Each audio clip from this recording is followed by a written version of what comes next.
ದೇವನಹಳ್ಳಿಯಲ್ಲಿ doctor Ambedkar ಪುತ್ಥಳಿ ಎದುರು ಭೀಮಾ ಕೋರೆಗಾಂವ್ 208ನೇ ವಿಜಯ ದಿವಸ್ ಆಚರಿಸಲಾಯಿತು.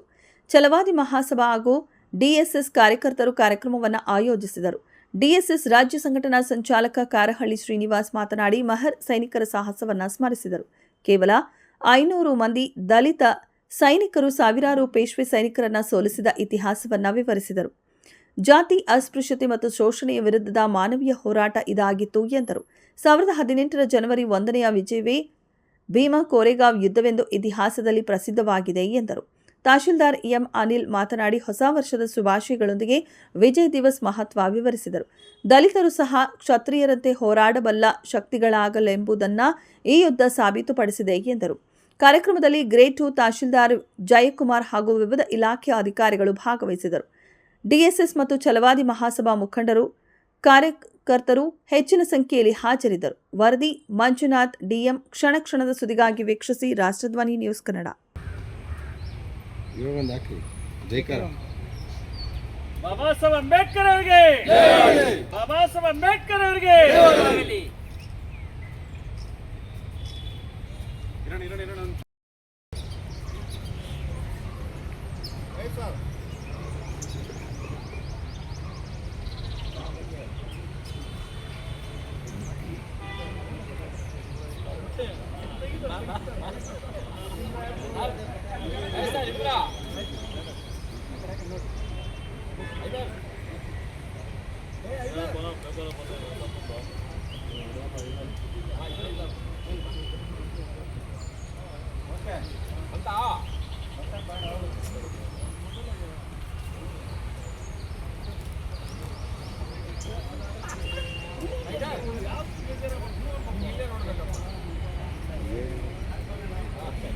ತೀರ್ಮಾನಗಳನ್ನು ತಗೊಳ್ಳೋ ಮುಖಾಂತರ ನಮಗೆ ತುಂಬ ಅವಮಾನಗಳನ್ನು ಮಾಡಿರುವಂಥದ್ದನ್ನು ನಾವು ನೋಡಿದ್ದೀವಿ. ಸ್ವತಃ ಬಾಜಿರಾಯ ರಣರಂಗದಲ್ಲಿ ತಪ್ಪಿಸ್ಕೊಂಡು ಓಡೋಗ್ತಾರೆ.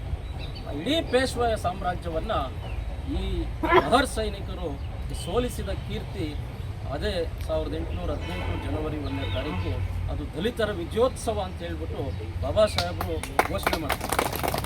ಇಂತಹ ಅತ್ಯಂತ ಈ ವಿಜಯೋತ್ಸವವನ್ನು ಅಲ್ಲಿ ನೀವು ನೋಡಿರ್ಬೋದು, ಅನೇಕರು ಅಲ್ಲಿಗೆ ಹೋಗಿ ಬಂದಿದ್ದೀರಿ. ಅದು ಪೂನಾಯಿಂದ 18 ಕಿಲೋಮೀಟರ್ ದೂರದಲ್ಲಿದೆ. ಅದು ಭೀಮಾ ನದಿ ಹರಿತಾ ಇದೆ. ಅಲ್ಲಿ ಆ ಭೀಮಾ ನದಿಯ ದಂಡೆಯ ಮೇಲೆ ಯುದ್ಧ ನಡೆದಿತ್ತು.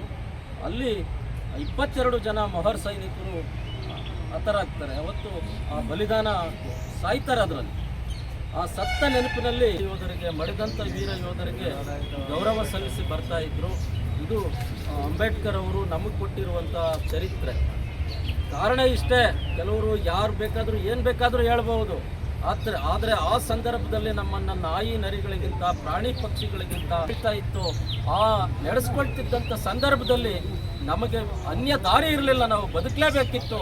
ಆ ಸಂದರ್ಭದಲ್ಲಿ ಬ್ರಿಟಿಷರು ಮತ್ತು ಮಹರ್ ಸೈನಿಕರು ಒಪ್ಪಂದದ ಮೂಲಕ ಬಾಜಿರಾಯನಿಗೆ ತಕ್ಕ ಪಾಠವನ್ನು ಕಲಿಸಿದಂತಹ ಇತಿಹಾಸ, ಒಂದು ಚರಿತ್ರೆ ದಲಿತರಿಗಿದೆ ಅನ್ನೋದನ್ನು ಅಂಬೇಡ್ಕರ್ ಅವರು ಎತ್ತಿ ದೇಶದ ಮುಂದೆ ಇಟ್ಟಿದ್ದಾರೆ. ಆ ಕಾರಣಕ್ಕಾಗಿ ಇವತ್ತು ಇಡೀ ದೇಶಾದ್ಯಂತ ಲಕ್ಷಾಂತರ ಜನ ಆ ಸ್ತೂಪಕ್ಕೆ ಹೋಗಿ ಇವತ್ತು ಅಲ್ಲಿ ಲಕ್ಷಾಂತರ ಜನ ಇದ್ದಾರೆ.